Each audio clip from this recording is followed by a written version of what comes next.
all cuts vegetable.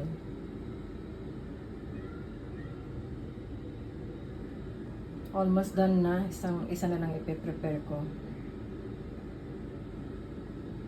Ayan din kaming beef salami. Para sa bread naman yan, guys. Yan.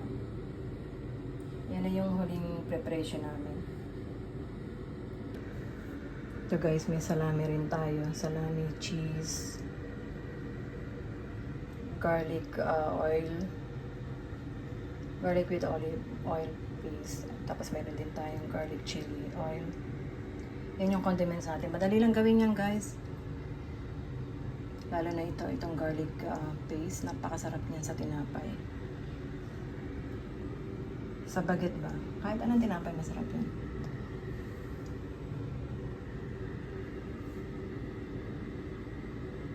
Yung salami.